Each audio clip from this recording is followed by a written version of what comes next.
Attention. Ah, la vache. 8h15, mesdames et messieurs, nous avons Ton père. décidé d'élever le niveau culturel de cette émission en vous parlant des héros bien connus et tant aimés de la saga Star Wars. Bonjour Thomas.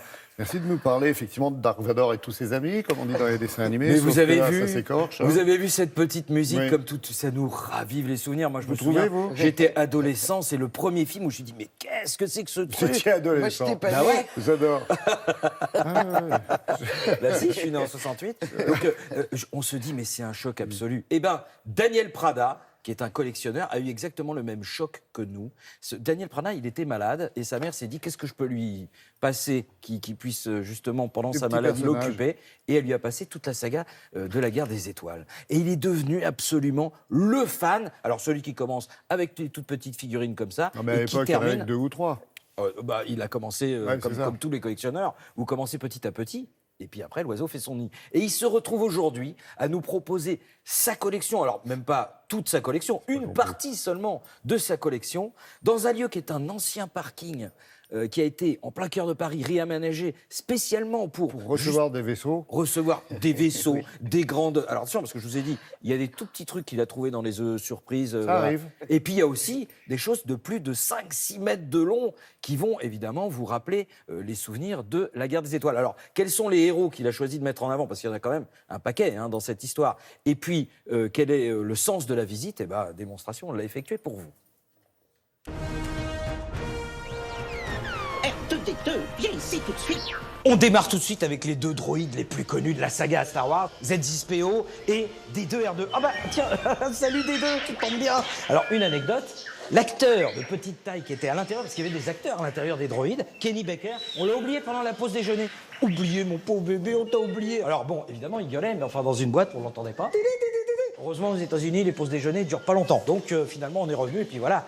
Il n'était pas mort étouffé. Bah oui, on a eu chaud. Eh ouais, mon pépère. Allez, file, oust. Il est sympa, mais il est un peu collant. Hein. Mais allez, file. Oh.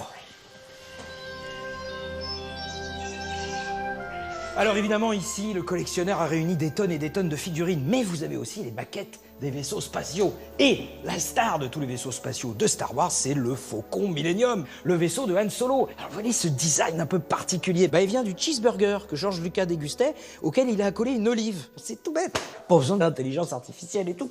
Non. D'autant plus que ça n'existait pas à l'époque. Il y avait l'intelligence intelligente, l'intelligence normale, l'intelligence humaine.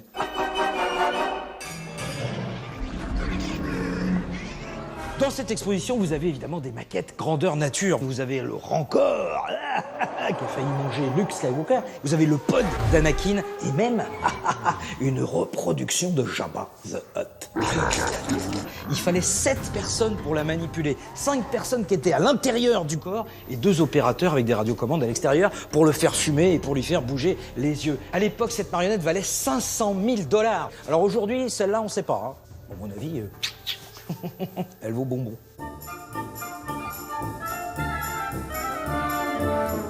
Et puis, dans la saga, il y a Chewbacca. Il est inspiré du chien de George Lucas, un malamute, qui avait des poils un peu comme ça. Alors, c'est un peu comme un clébard. D'ailleurs, il a fallu 1 heure de boulot avec des brosses à chien, 1 litre de lac pour le faire tout soyeux, tout beau. Je suis... Non, mais il a lac. Oui, mais tout le monde met de la lac. Moi aussi, c'est pas une honte de mettre de la lac.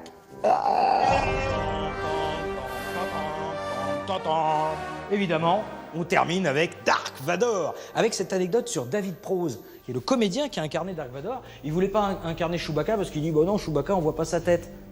Bah, on voit pas beaucoup non plus le visage de Dark Vador, pépère. D'autant plus qu'en fait, quand il enlève son masque, c'est pas David Prowse que George Lucas a choisi, c'est un autre comédien. Et mieux, ce n'est pas la voix de David Prowse qu'on entend, non.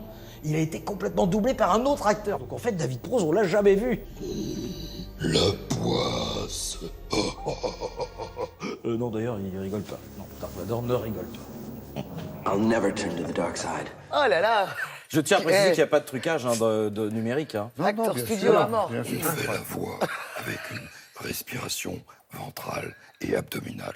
Donc voilà, vous pouvez le faire à la Quel maison. comédien. Ça- En fait, ce qui manque à Tom, c'est d'avoir été sur le générique, mais ça arrivera peut-être. Et ce serait mon Comme, rêve absolu. Comme Alex qui peut doubler le chien, à peu près. Alors moi je peux faire les petits même animaux cheveux. dans l'âge de glace. Mais vous n'allez pas me laisser tout seul, mais c'est pas moi. Tu vois, D'accord, bon, Pas mal. plantez Alors, vos glands. il nous précisait si vous êtes vraiment fan absolu. Donc il y a évidemment ce centre Lafayette où vous- Expo Lafayette, voilà, Gros. exactement, Le vous centre pouvez Expo aller voir Lafayette, cette exposition.